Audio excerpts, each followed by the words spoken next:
Buenas tardes. Espero que les haya gustado el vídeo. Les recuerdo que pueden dejarnos comentarios y preguntas, las que quieran, en el chat. Iremos respondiéndolas en el momento que tenemos planificado para ellas. Y antes de empezar, solamente decirles que hemos estado viendo todas estas componentes que hay dentro del marco conceptual de la gestión de la calidad. Hemos visto que hay 3 niveles. Hemos visto que hay 2 perspectivas, hemos visto que hay 6 estrategias y ahora voy a entrar un poquito más en esas 6 dimensiones que se han definido y de las que ha estado comentando el vídeo, pero ahora vamos a entrar en esas 6 dimensiones a propósito de la fisioterapia. Entonces, vamos a empezar por la primera de ellas, que es la efectividad. La efectividad es ese resultado que vamos a ver en el paciente, esa mejora que vamos a ver en el paciente. Pero, ojo, porque la efectividad no es eficacia. Eficacia es lo que nos dicen los estudios científicos. Como ven, la definición de eficacia dice que es la probabilidad de beneficio en condiciones ideales de uso. Es en un experimento, es en un laboratorio. Pero nosotros estamos en el día a día, estamos de cara con el paciente, ¿vale? Entonces, esta eficacia, que no es efectividad, es la que vemos en la evidencia científica. Es cuando revisamos un artículo científico, un ensayo clínico, o incluso una revisión sistemática que, por el conjunto de la evidencia, puede acercarse un poquito más a la certeza de la evidencia, ¿no? Así esa terapia funciona o no funciona, pero existe una brecha entre eficacia y efectividad. Esto tiene que quedar muy claro. La brecha que existe entre la eficacia y la efectividad tenemos que superarla porque nosotros lo que vamos a tratar es con la efectividad. Bien, ¿qué es lo que vemos en las publicaciones científicas? Vamos a poner el caso del tratamiento de fisioterapia en dolor lumbar en específico. En el caso de, esto es un ejemplo hipotético, ¿vale? En el caso de la fisioterapia puede ser cualquier modalidad de ejercicio terapéutico o una combinación de varias terapias juntas, pero en este ejemplo la eficacia, lo que nos dice la evidencia es que el 76% de los pacientes obtienen una reducción del dolor mayor o igual a 3 puntos en la escala EVA. Vale, entonces, esto es lo que nos dice la evidencia científica. Nos dice que la terapia funciona, pero ¿qué sucede en la realidad? Luego sucede que en estos pacientes con dolor lumbar en específico, ¿cuántos se llegan finalmente a la unidad de fisioterapia? Puede ser que haya pacientes que no se deriven, entonces puede ser que finalmente los que se derivan a la fisioterapia sean el 90% de los pacientes, ¿no? Que tienen una derivación adecuada a la fisioterapia. ¿Pero qué más puede suceder? Puede suceder que cuando llegue al fisioterapeuta el diagnóstico o la valoración no sea adecuada. Puede suceder en unas cifras variables. Imaginemos que el 66% de los pacientes se diagnostican bien o se valoran bien para luego proponer un tratamiento. Y la prescripción correcta del tratamiento se realiza en el 95% de los pacientes. Además de eso, conocemos bien que el paciente no siempre se adhiere al tratamiento, con lo cual la adherencia al tratamiento podría bajar todavía más las cifras y el 65% de los pacientes son los que se adhieren al tratamiento, hacen los ejercicios en casa o vienen a las sesiones de fisioterapia. Bien, al final la efectividad es la suma de probabilidades de todo eso. Entonces tenemos ese 76% de pacientes que potencialmente podrían tener una mejora superior o igual a 3 puntos en la escala EVA. Pero tenemos que sumarle el resto de probabilidades. El 90%, el 66%, el 95%, el 75%. Al final, solo el 28% de los pacientes van a beneficiarse de la terapia, ¿vale? Entonces, esa brecha entre la eficacia y la efectividad depende mucho de los procesos. Depende también del conocimiento del profesional. Pero la cantidad de procesos involucrada en el tratamiento, el seguimiento, diagnóstico, todos los procesos involucrados con la atención del paciente son los que al final determinan la efectividad. Bien, entonces, nosotros estamos diciendo que nos ocupamos de la efectividad. Eso requiere que, aunque tengamos evidencia, y podemos tenerla, nos pasamos de revisiones sistemáticas como estas que tienen aquí, tenemos que ponerla en práctica. Tenemos que ponerla en práctica, implementarla y medirla con indicadores. Porque solo cuando la miramos con indicadores podremos saber realmente la calidad que le estamos ofreciendo a nuestros pacientes, a los pacientes que estamos tratando en nuestro servicio de fisioterapia. Es a través de indicadores, el medio a través del cual vamos a conseguir una medida de efectividad de cuánto de efectivos están siendo los servicios que estamos ofreciendo a la población o cuánto de efectivo es el tratamiento de fisioterapia que le estamos ofreciendo a nuestros pacientes. La siguiente dimensión es la eficiencia. Ya comentamos en el vídeo, o se comenta en el vídeo, que la eficiencia al final es una relación entre coste y beneficio. También existe evidencia sobre esto. Podemos ver estudios de coste-efectividad del ejercicio terapéutico para el dolor lumbar crónico o dolor lumbar o lumbalgia inespecífica o incluso cervicalgia inespecífica. Ahí dependemos mucho de la evidencia, porque en este primer caso que tenemos ahí de coste-efectividad de ejercicio terapéutico, pues la evidencia, o la calidad de la evidencia, mejor dicho, es baja, con lo cual los resultados no son aún concluyentes y, de hecho, en esa revisión se concluye que es igual de coste efectiva que otra intervención que no sea ejercicio. Sin embargo, tenemos otras evidencias, como por ejemplo, esta que están viendo en su pantalla, de coste efectividad de fisioterapia respiratoria en pacientes que han sido sometidos a una lobectomía. En este caso, sí es coste efectiva, además reduce los días de estancia, con lo cual produce una eficiencia o tiene la fisioterapia un potencial de provocar que el sistema de salud pueda ser más eficiente. En cualquier caso, lo que quiero decir es que tenemos por un lado la evidencia y nosotros, cuando miramos esos indicadores, que muchos van a estar relacionados con la efectividad, tenemos que considerar también el coste. Y podemos tener en cuenta el coste económico, pero también el coste en tiempo y esfuerzo, porque podemos también reorganizar la unidad para ser más eficientes o podemos buscar una otra forma de ahorro que no forzosamente es económica. Bien, el siguiente dominio o la siguiente dimensión es la seguridad. En cuanto a la seguridad, hay muchos ejemplos. Sabemos que el tratamiento de fisioterapia puede tener riesgos. Hay diferentes tipos de riesgos. Podemos tener una quemadura química por electrolisis percutánea intratisular o por corriente galvánica, ¿vale? También se puede producir un neumotórax cuando se realiza una punción seca, y de hecho existen casos de heumotórax iatrogénicos descritos en la literatura. Puede suceder además que en una manipulación le provoquemos un daño al paciente, una manipulación de una articulación. Y existe un debate muy interesante sobre la manipulación cervical. La manipulación de la columna cervical, tienen ustedes ahí en pantalla un debate bastante interesante que fue publicado en BMJ, en British Medical Journal, donde hay investigadores que están a favor y detractores. Y potencialmente esta sea una de las terapias que tienen un riesgo muy elevado, potencialmente muy elevado, comparado con su potencial beneficio. Entonces, es un debate interesante y yo les animo a que les den un vistazo a esos artículos. Luego les pasaremos los PDFs para que también tengan la literatura ahí a mano. O les pasaremos las referencias si lo piden o lo quieren. Nos lo pueden hacer un comentario por el chat. Bien.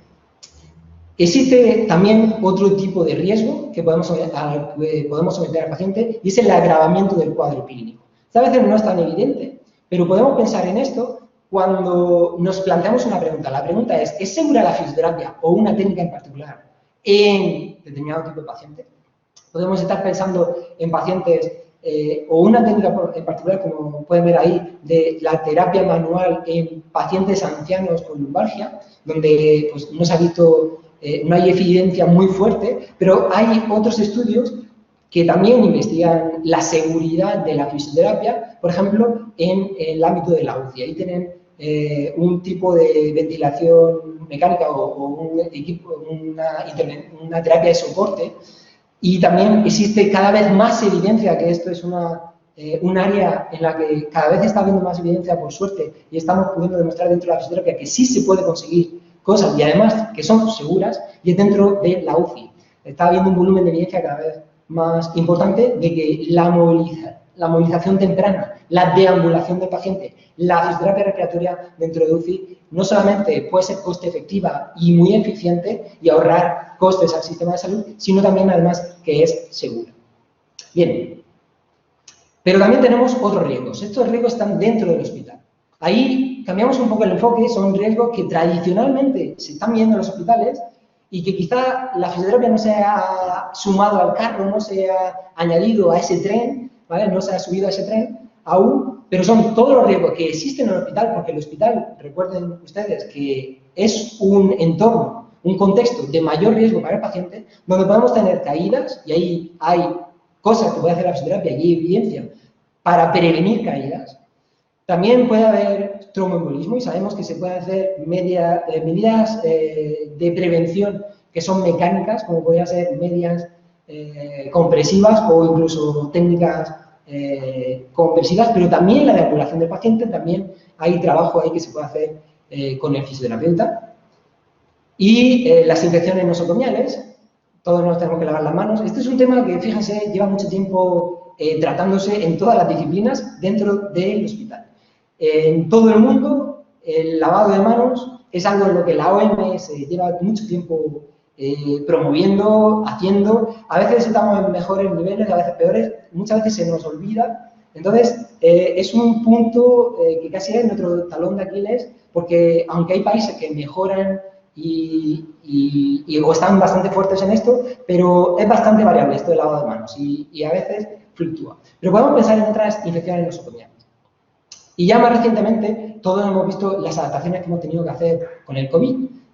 Las adaptaciones que han tenido que hacer en el COVID para la seguridad del paciente, pero incluso para la seguridad del profesional. Entonces, todo esto son medidas que están relacionadas con el entorno hospitalario en el que trabaja el profesional de fisioterapia, y ahí tenemos que preguntarnos, ¿qué puede aportar la fisioterapia? ¿O estoy haciendo algo para aportar mayor seguridad a mi entorno hospitalario? Porque sí hay cosas que se pueden hacer. Bien, la siguiente dimensión es la atención central en el paciente. Esto también lleva tiempo promoviéndose, pero no sé si ha llegado a calar lo suficiente en el sistema. Cada vez sí que trabajamos más en equipos multidisciplinares en torno al paciente y pretendemos eso, pero hay que conocer mejor al paciente y ofrecerle un diálogo, una confianza, hay que establecer una relación para llevar la mejor terapia posible. En este sentido, hay una frase de un autor que promovía una política sanitaria en Estados Unidos, y la frase es esta que ven en su pantalla. La atención central en el paciente requiere conocerlo como persona y comprometerlo como participante activo en su proceso asistencial. Esto es donde tenemos que debatir e intentar llegar a un acuerdo con él, no debatir, sino consensuar, ¿vale?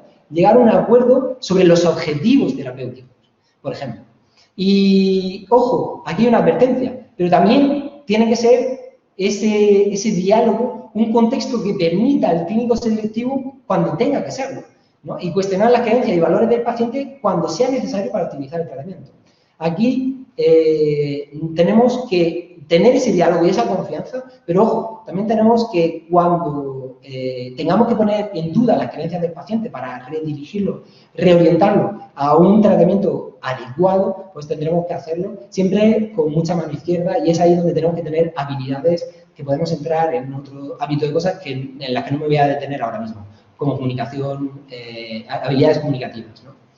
Bien, un recordatorio antes de dejar la atención central al paciente, y es que la satisfacción es un resultado de la atención central al paciente. Si hacemos esto bien, la satisfacción va a ser alta. Pero ojo, la satisfacción, y ya lo comentaba anteriormente mi compañero, la satisfacción depende de muchas cosas. Normalmente la satisfacción se mide a través de cuestionarios, no tanto como indicadores, sino a través de cuestionarios. Pero ¿saben qué? Las encuestas de satisfacción tampoco son muy útiles, porque te dan una medida de resultado. Al final es como los indicadores de resultado. Influyen un montón de cosas ahí, cosas que no son forzosamente la atención en sí misma, cosas que no dependen de nosotros, y en ese caso tenemos que elaborar otros indicadores o otros cuestionarios, como podrían ser formularios que indaguen la calidad percibida, cuestionarios que sean un poquito más objetivos para poder identificar las causas de la satisfacción, las causas de la buena y las causas de la mala satisfacción. Bien, ahí hay un artículo muy interesante que me gustaría dejarles para que se lo puedan leer, y es definiendo y operacionalizando, haciendo operativa la definición de atención central al paciente en fisioterapia. Además, se proponen formas de medir este aspecto dentro de la fisioterapia. La siguiente dimensión es equidad. Entramos ya en las dimensiones que son sistémicas. La equidad es una desigualdad inaceptable. Hay una definición de equidad que me gusta más que esta, o quizás sea complementaria, pero me gusta mucho, y es que la equidad dentro de la atención sanitaria es dar la atención, dar la misma atención en igualdad de necesidades y a quien más necesidad tiene, darle más atención. Y a quien menos necesidad tiene, darle menos atención. Entonces, tiene que ir orientada en este sentido, ¿no? Igual atención a igual necesidad. Bien, como le decía, la equidad, o mejor dicho, la inequidad sería esas diferencias injustificadas, esa diferencia que existe en la atención, pero sin embargo no se relaciona con las necesidades del paciente, forzosamente, sino que se atribuyen a otras causas. No existen datos en España ni específicos de fisioterapia sobre esto. Ahora mismo lo que tienen en su pantalla, no sé si lo conocen, pero es el Atlas de la variabilidad de la práctica médica. Este Atlas ha sido elaborado, se elabora frecuentemente, regularmente, por un grupo de investigación que ya es de ámbito internacional, aunque empezó uno de los pioneros, o de los pioneros que empezaron con este proyecto fue aquí en Murcia, y están viendo tasas estandarizadas por edad y sexo de artroplasia total de rodilla. En este caso, las operaciones ortopédicas se sabe que varían mucho y la verdad es que la causa no tiene forzosamente relación con la necesidad del paciente, ¿vale? Fíjense en la justificación de este atlas de la práctica médica, de variación de la variabilidad de la práctica médica. Se preguntan, ¿por qué medimos, o plantean esta pregunta, ¿por qué medimos las variaciones en cirugía ortopédica y traumatológica? Pues porque este tipo de procedimientos son reconocidos como de alta variabilidad. ¿Y cuáles son las causas de la variabilidad? Pues fíjense, la principal fuente de variabilidad se atribuye a las diferentes indicaciones o la variación de la indicación en pacientes que no forzosamente se refieren a la necesidad que tienen, por la gravedad que tienen, sino por otros motivos. Puede ser por la disponibilidad de más profesionales o por la preferencia de estos profesionales. En cualquier caso, uno de los factores asociados, aunque es un factor secundario, es la oferta o disponibilidad diferencial de recursos entre territorios. Y sabemos que sí existe diferencia entre territorios. Este mapa que ven aquí es el número de fisioterapeutas por comunidades autónomas. Es un poco antiguo porque no existen datos buenos sobre fisioterapia en España, pero pueden ver que existen diferencias y no me gusta mucho porque en realidad habría que poner el número de fisioterapeutas en relación con el tamaño de la población, ¿no? Sería el indicador ideal sería el número de fisioterapeutas por cada 100.000 o por cada 10.000 habitantes, para ponerlo en relación con la población. Incluso mejor que eso, en la población que necesita fisioterapia, ¿vale? Bien, en cualquier caso, lo que sabemos es que sí existen diferencias entre territorios. Y estas diferencias, ¿son diferencias que están justificadas por la necesidad de los pacientes o son diferencias debidas a otro motivo? Si son debidas a otro motivo, muy probablemente estamos hablando de inequidad. Bien, la siguiente dimensión es la accesibilidad. Y con esta vamos a terminar. La accesibilidad son todas esas barreras en las que se encuentra el paciente para recibir la atención o para recibirla cuando la necesita. En este caso, la accesibilidad puede ser de varios tipos. Puede ser accesibilidad temporal o accesibilidad geográfica o accesibilidad por barreras administrativas. Puede haber diferentes tipos de barreras a las que se enfrenta el paciente.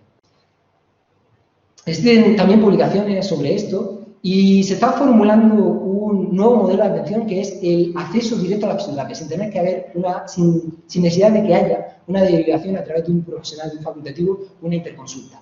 Directamente el paciente puede acudir a la fisioterapia.